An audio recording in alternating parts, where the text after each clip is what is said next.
Richard Gomez of the 4th District of Leyte for his interpellation. The Honorable Richard Gomez is recognized. Thank you, Mr. Speaker. Magandang hapon po sa inyo lahat.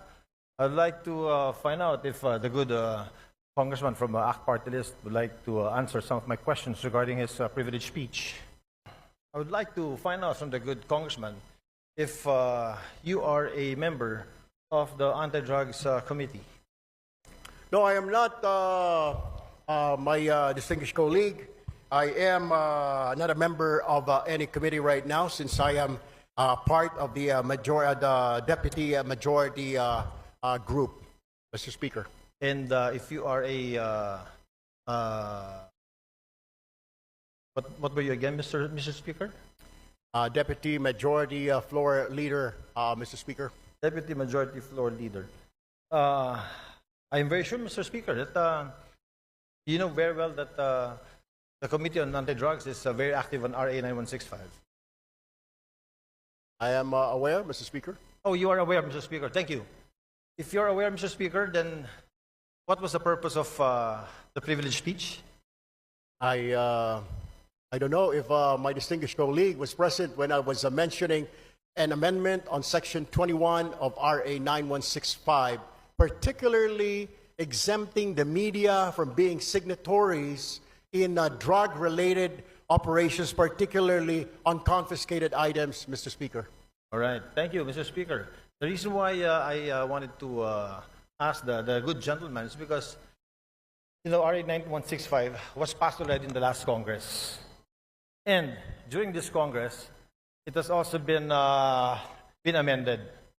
And in Section 21 of RA 9165, I don't know if the good gentleman is aware, the Deputy Majority Floor Leader is aware that Section 21 has been taken up. Can you repeat that, Mr. Speaker? Tagalogin ko po. Aware po ba tayo na yung Section 21 po, ito po ay tinitake up po dun sa amendments natin sa RA 9165 in the committee. Kaya nga po, Mr. Speaker, kailangan natin balikan at bilis-bilisan po.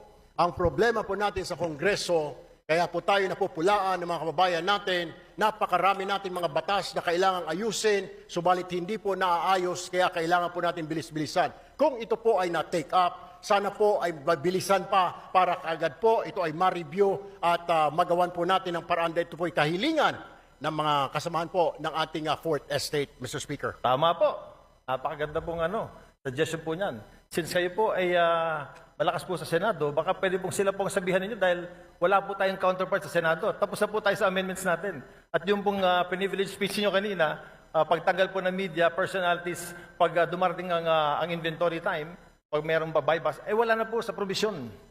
Pagdating ho natin doon, Mr. Speaker, we will do that. But for now, we really have to look into this, maybe push on and convince our counterparts in the Senate to pass this law immediately. Matatagalan pa po tayo kasi dadaan pa po tayo ng eleksyon. Pag hinintay po natin na umabot kayo ng Senado, isang taon na naman po yun. Congratulations po at inamin nyo na talagang panalo na kayo sa Senado. I'm very happy that a colleague of ours will be in the Senate soon. Pero ibabalik ko lang po, Mr. Senator, na ito pong hinihiling ninyo na tanggalin natin or i-amend natin sa Provision 21 of RA 9165, matagal na po naming tinabaho ito sa aming komite at tinanggal po talaga po namin to. Ang tanging hiling namin, katulad din ng hinihiling ninyo, sana nga po mapabilis natin ito sa Senado dahil sa Senado po, hindi ko alam, pero baka pwedeng kayo na po magsalita. Baka pwedeng kayo na mag-privilege speech. Pakisabi na bilis-bilisan po para itong hinihiling natin na ma-amend itong Section 21 ay matapos na. Alam niyo ho, I will just have to correct my colleague. Hindi pa po ako senador, Your Honor. Ako po ay isang mambabatas, ako po ay isang representative, hindi pa po ako senador. Do, tumatakbo po ako senador, nais ko lamang po linawin na ako po ay isang congressman. Correct. Ako po ay member ng ACT-CIS Party List at hindi po ako senador. Baka ang inyo po ibig sabihin, yung aking po nakatatandang kahuya po, siya po yung senador. Pangalawa, kaya ako nga po pinapabilis-bilisan para marinig po tayo sa Senado. Nabilis-bilisan po nila dahil ito po ay hindi pa naman batas. Habang ito hindi pa batas, wala hong saysay ang pagre-review, wala hong saysay ang pagtanggal ho natin ng section na yan, section 21, kung hindi pa naman po ito batas. What I am trying to point out, Mr. Speaker, I guess we have to do something about it. And para marinig ko, kaya ho tayo nagka-privilege of speech para marinig po tayo sa Senado na we are waiting for the decision, Mr. Speaker. If I can only do a privilege of speech in the Senate, then I will do so. Unfortunately, I'm still here, a member of 19th Congress, Mr. Speaker. Salamat. Salamat, Mr. Congressman.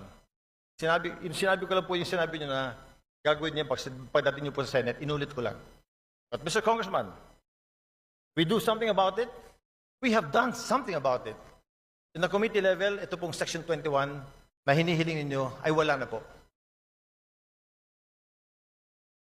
Alam niyo ho, Mr. Speaker, ito po ay nasa committee level at tulad po ng sinasabi ko, kaya ko nga po I am pushing for it, na bilis-bilisan po natin. Marami po tayo mga batas na pending po ngayon, hindi lang po itong 9165. Marami pong kailangang revisahin, reviewin. Ang kailangan lang po natin ay bilisan po dahil ang taong bayan ay nag-aantay po at hindi po tayong ika nga ay pwedeng manahimik o kaya mag-relax dahil po nakatingin po sa atin ang ating mga kababayan at gusto po nila na bilisan ang pagpasa, pag-review, whatever, ang ng mga batas po natin, Mr. Speaker.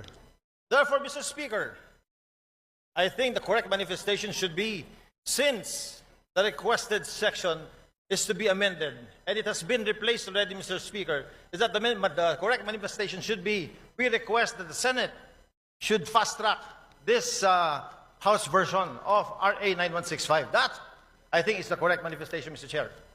I will take that, Mr. Speaker, but what I am saying is that the reason why I stood up today to remind not only our members here, but also our counterpart in the Senate, because I am sure